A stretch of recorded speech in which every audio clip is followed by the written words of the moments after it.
C'est à l'Opéra de Massy que la Sonnambula de Bellini est de retour pour 2 représentations exceptionnelles en ce mois de mai. Créée quelques mois avant son tube, la Norma, immortalisée au disque par Maria Callas, c'est l'un des ouvrages les plus populaires du répertoire depuis sa création au XIXe siècle. Le thème du somnambulisme fascinait l'époque romantique, avide de phénomènes mystérieux proches du surnaturel. Bellini a exploré toutes les possibilités musicales susceptibles de mettre en valeur les états d'âme complexes de son héroïne, victime innocente d'un mal inconnu. Dans la pure veine romantique, l'opéra nous plonge dans l'atmosphère champêtre d'un village suisse où les villageois célèbrent les fiançailles d'Amina avec le jeune fermier Elvino. Eh oui, mais on retrouve la jeune femme endormie dans le lit du comte Rodolfo de passage à l'auberge et tout, évidemment tout, accuse l'innocente Amina. L'art bellinien subtil du chant et l'élégiaque qui illustre bien la fameuse phrase d'Heinrich Heine, Bellini, un soupir dans un escarpin de bal.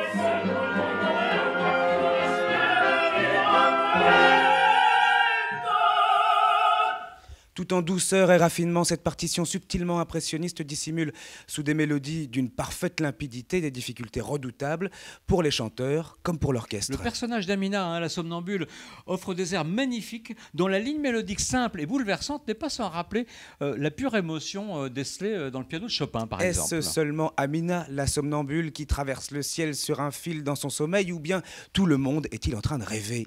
Quelle question, un univers onirique magnifiquement mis en valeur par la metteur en scène et chorégraphe Francesca Lattuada, qui accentue l'étrangeté de l'ouvrage hanté par Eros et Thanatos. Dans une nuit peuplée de songes et de fantômes, sa somnambula cultive les désirs secrets et apporte un souffle envoûtant à cet incontournable chef-d'œuvre du bel canto. La Sonnambula de Bellini, ce sera les 12 et 14 mai à l'Opéra de Massy.